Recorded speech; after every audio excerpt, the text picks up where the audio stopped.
आजादी के बाद दूसरा सबसे लंबा लोकसभा चुनाव 7वें चरण के मतदान होने के साथ ही खत्म हो गया है। अब हर किसी को 4 जून का इंतजार है। करीब 82 दिनों तक चला दूसरा सबसे लंबा चुनाव सियासी दलों के प्रचार के दौरान दिए गए बयानों के लिए भी जाना जाएगा। साथियों, कांग्रेस और इंडी गठबंधन के लोगों को देश के ज्यादातर लोगों की भावनाओं की कोई परवाह नहीं है।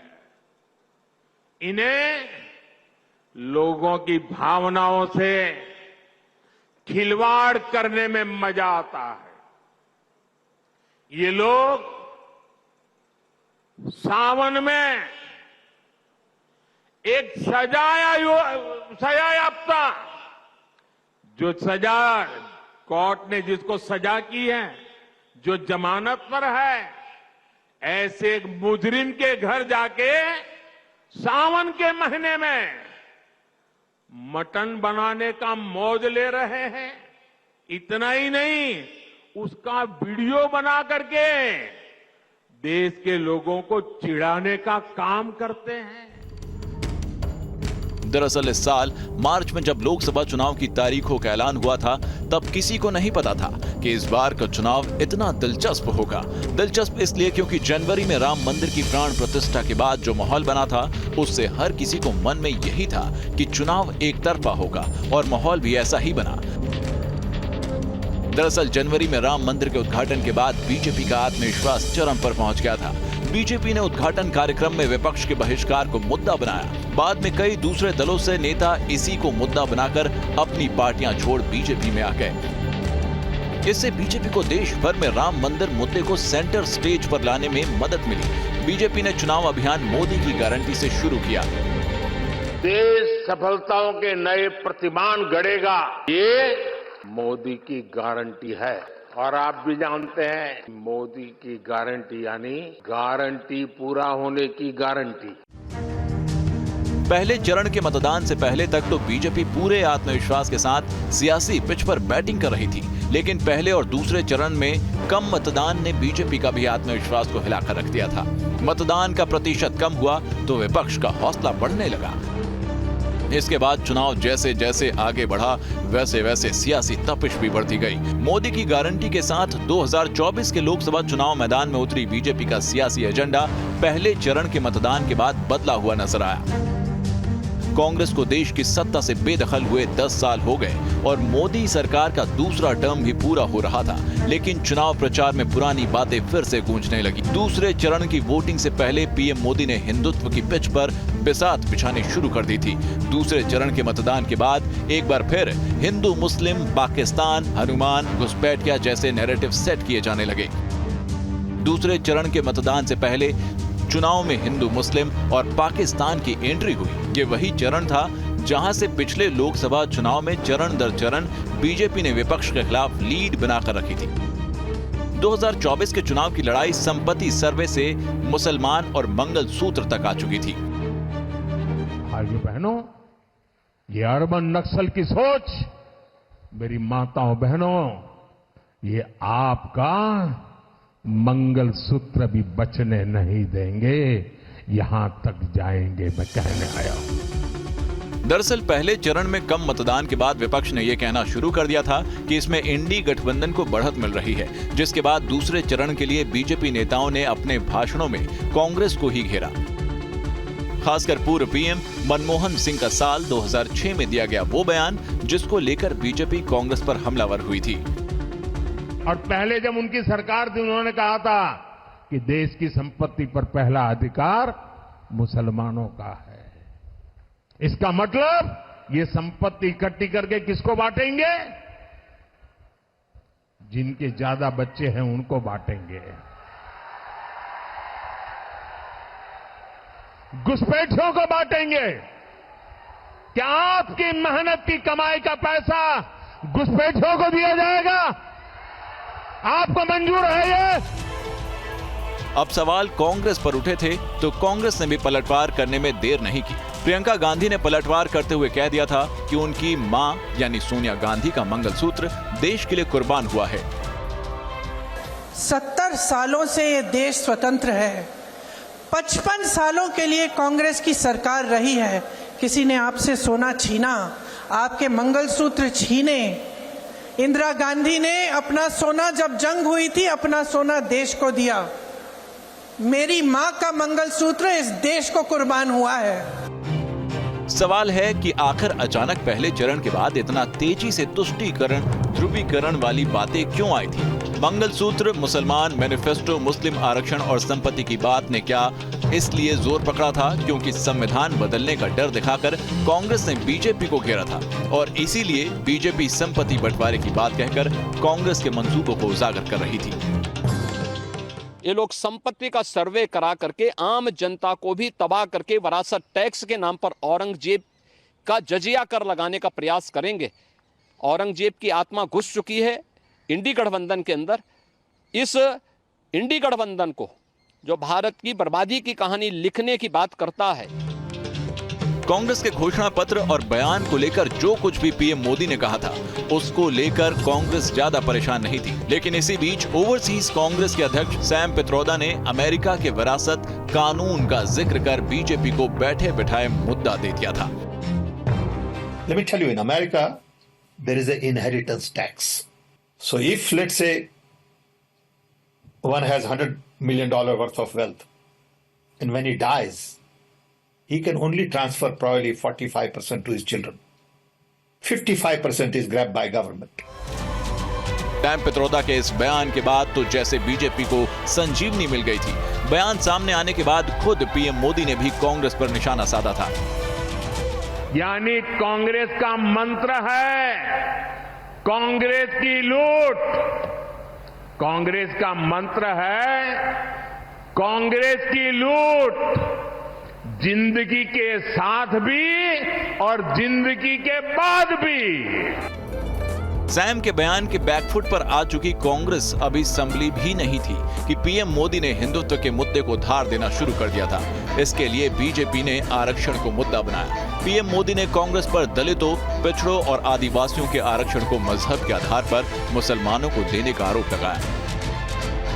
इंडी गठबंधन की सरकार आई तो देश में मुसलमानों को आरक्षण देंगे, और सिर्फ आरक्षण देंगे इतना ही नहीं, बल्कि पूरा का पूरा आरक्षण देंगे। और पूरा का मतलब है, अभी पूरा आरक्षण किसके पास है?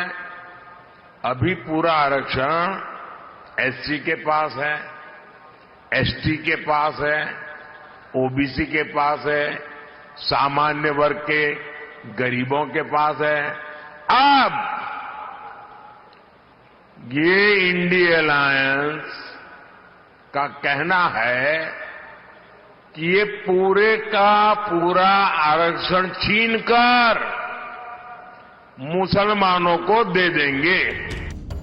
मोदी सरकार के पास देश के वोटर को बताने के लिए तमाम उपलब्धियां थी, लेकिन बीजेपी मोदी की गारंटी पर चुनावी एजेंडा सेट कर रही थी। लेकिन पहले फेज के बाद उसको पुराने मुद्दों पर ही लौटना पड़ा। तो वहीं कम वोटिंग होने से इंडी गठबंधन गदगद था। राहुल गांधी लगातार अपने घोषणा पत्र के वादों को पूरा करने की खटाखट गारंटी दे रहे थे। मोदी मैं चाहता हूं, मैं प्रधानमंत्री के मुंह से बोलवा सकता हूं।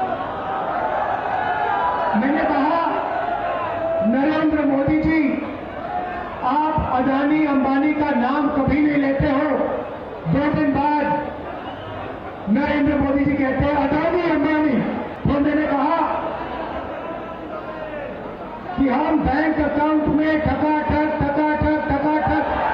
पैसा डालेंगे। नरेंद्र मोदी अपने भाषण में कहते हैं ठकाठक। आप मुझे बताओ क्या बुलवाना है नरेंद्र मोदी से, मैं कल बुलवा देता हूं। बीजेपी ने चुनावों से पहले 400 पार का नारा दिया था। पीएम मोदी, सीएम योगी और अमित शाह समेत बीजेपी का हर नेता अपनी चुनावी रैली में 400 पार के नारे लगाता था। लेकिन इंडी गठबंधन ने 400 पार के नारे को लेकर जो नैरेटिव गढ़ा वो उसके लिए शायद फायदेमंद रहा। राहुल अपनी हर रैली में बीजेपी पर संविधान बदलने का आरोप लगाते रहे। इस किताब ने आपको हक दिए हैं, ये गांधी जी और अंबेडकर जी की देन है और बीजेपी ने मन बना लिया है कि अगर वो चुनाव जीते तो वो इस कॉन्स्टिट्यूशन को, संविधान को रद्द करने जा रहे हैं। और मैंने और अखिलेश जी ने निर्णय ले लिया है कि इस किताब को बीजेपी छोड़ो दुनिया की कोई भी शक्ति नहीं छू सकती है, क्योंकि इस किताब में हिंदुस्तान के गरीब लोगों की आत्मा है, भावनाएं हैं, भविष्य है, विकास है।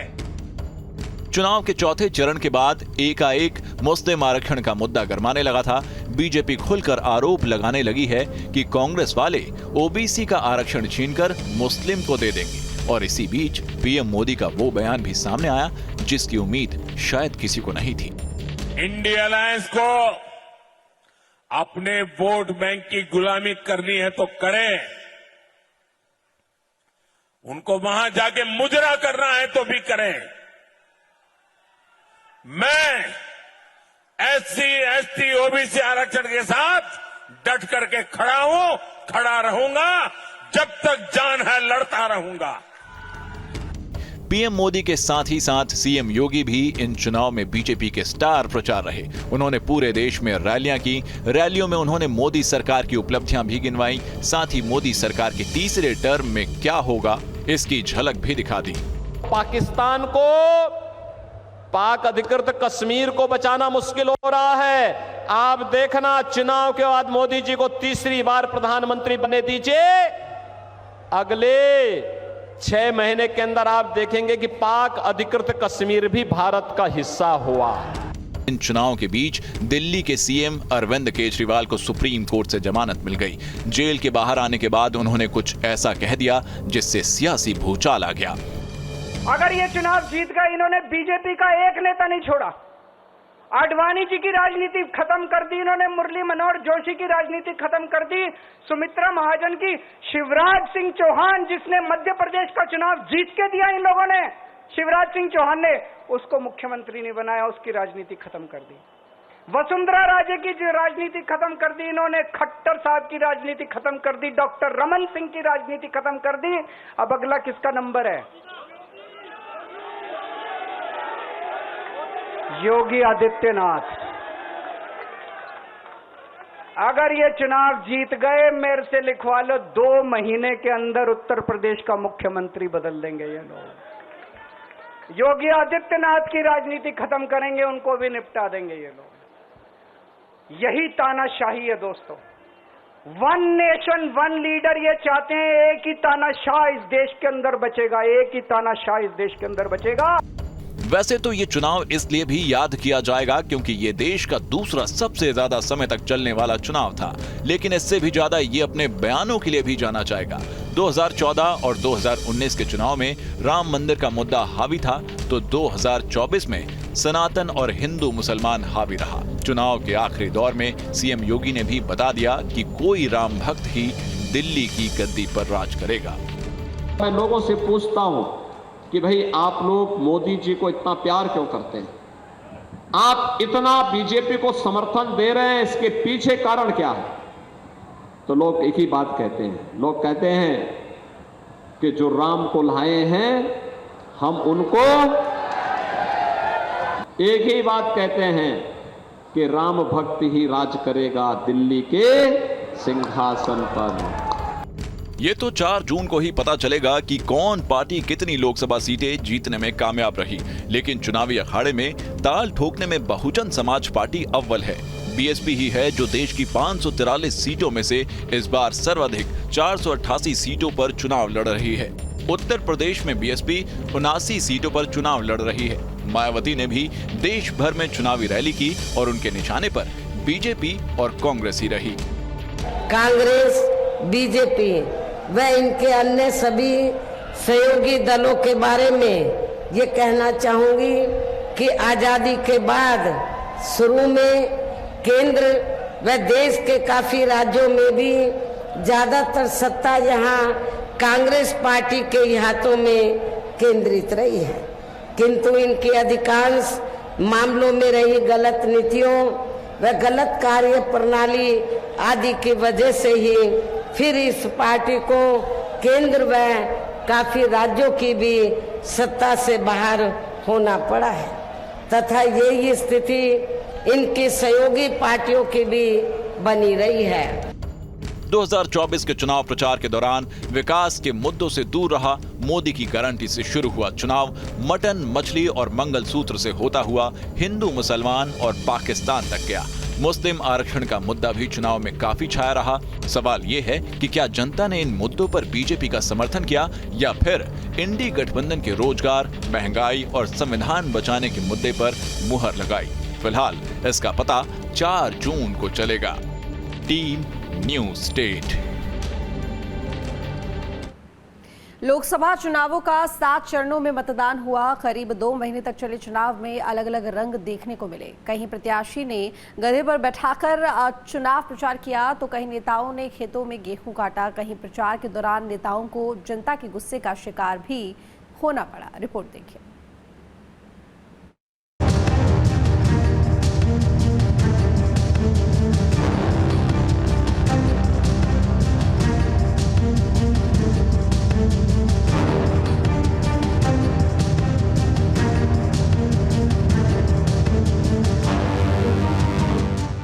चौबीस के लोकसभा चुनाव का रण 7वें चरण के मतदान के साथ खत्म हो चुका है। ये चुनाव जितना प्रचार के दौरान दिए गए बयानों के लिए जाना जाएगा, उतना ही ये चुनाव 73 दिनों के चुनाव प्रचार के दौरान दिखी अलग अलग अनोखी तस्वीरों के लिए भी जाना जाएगा। वैसे तो ज्यादातर नेता जनता से दूरी बनाकर रखते हैं, कभी कभार ही जनता के बीच जाकर उनकी समस्याओं को सुनते हैं, लेकिन जब वक्त चुनावी हो तो नेता जनता को रिझाने के लिए सिर के बल तक खड़े हो जाते हैं। इस चुनाव प्रचार में भी ऐसी ही अनोखी तस्वीरें सामने आई। प्रचार के दौरान कन्हैया को मारा थप्पड़। इस बार चुनाव प्रचार के दौरान सबसे अलग तस्वीर दिल्ली से सामने आई थी। यहाँ जवाहरलाल यूनिवर्सिटी के पूर्व छात्र नेता और उत्तर पूर्वी दिल्ली से कांग्रेस उम्मीदवार कन्हैया कुमार को एक शख्स ने थप्पड़ जड़ दिया। ये हमला तब हुआ जब कन्हैया कुमार प्रचार कर रहे थे। दरअसल उस्मानपुर इलाके के करतार नगर में कन्हैया कुमार को माला पहनाने के बहाने आए कुछ लोगों ने थप्पड़ जोड़ दिया, जिसके बाद कांग्रेस कार्यकर्ताओं ने आरोपी की जमकर धुनाई कर दी। इस हमले के बाद कन्हैया कुमार ने कुछ अलग अंदाज में अपने विरोधियों को जवाब दिया। कन्हैया कुमार ने हमले के पीछे मनोज तिवारी का हाथ भी बताया। चुनाव के दौरान बंगाल और बिहार में हिंसा।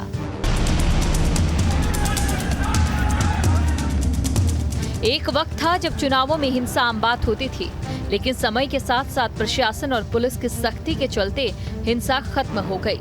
हालांकि बंगाल में चुनावी हिंसा का इतिहास काफी पुराना है। इस बार भी बंगाल में चुनाव के दौरान हिंसा हुई। बंगाल में जिस भी चरण में मतदान हुआ, वहां से हिंसा की खबरें सामने आना मामूली बात हो गई। 7वें चरण के मतदान के दौरान भी पश्चिम बंगाल में हिंसा और बमबाजी की वजह से हड़कंप मच गया। जादवपुर में जमकर बमबाजी हुई। संदेश खाली में एक बीजेपी समर्थक का सिर फट गया। वहीं 24 परगना के कुलताली में ईवीएम को पानी में फेंक दिया गया। जादवपुर के भगवानपुर में सड़कों पर कई जगह देसी बम पड़े मिले। लोगों को काबू में करने के लिए सुरक्षा बलों को बल का इस्तेमाल भी करना पड़ा। सीपीएम और टीएमसी कार्यकर्ताओं ने एक दूसरे पर हमले का आरोप लगाया और लोगों को काबू में कर रहे पुलिस के जवानों पर भीड़ ने अच्छा खासा पथराव भी किया। बंगाल के साथ ही बिहार में हिंसा हुई। बिहार की सारण लोकसभा सीट पर 5वें चरण के मतदान के बाद हिंसा हुई। इस सीट पर राष्ट्रीय जनता दल की ओर से रोहिणी आचार्य उम्मीदवार हैं। 5वें चरण का मतदान खत्म होने के बाद वो छपरा शहर की जिस बूथ पर पहुंची, वहां जमकर हंगामा खड़ा हो गया। इस मामले में विवाद बढ़ने पर सारण में 2 पक्षों के बीच गोलीबारी हुई, जिसमें 3 लोगों को गोली लगी। इस घटना में एक शख्स की मौत हो गई, जबकि 2 लोग बुरी तरह से घायल हो गए। इस हिंसा के बाद 2 दिनों तक सारण में इंटरनेट पर बैन लगा दिया गया। अखिलेश राहुल की रैली में हुआ बवाल। नेताओं की रैलियों में भीड़ जुटाना आम बात है, लेकिन रैली में जरूरत से ज्यादा भीड़ जुट जाए तो उन्हें संभाल पाना उतना ही मुश्किल। और जब रैली समाजवादी पार्टी की हो तो पुलिस की भी भीड़ को काबू करने में पसीने छूटने लाजमी है। प्रयागराज, संत कबीर नगर, आजमगढ़ में अखिलेश की रैलियों में कुछ ऐसा देखने को मिला। फूलपुर और प्रयागराज में तो अखिलेश यादव और राहुल गांधी के संयुक्त रैली में जमकर हंगामा भी हुआ। कार्यकर्ता बैरिकेड्स फांदकर स्टेज के करीब पहुंच गए।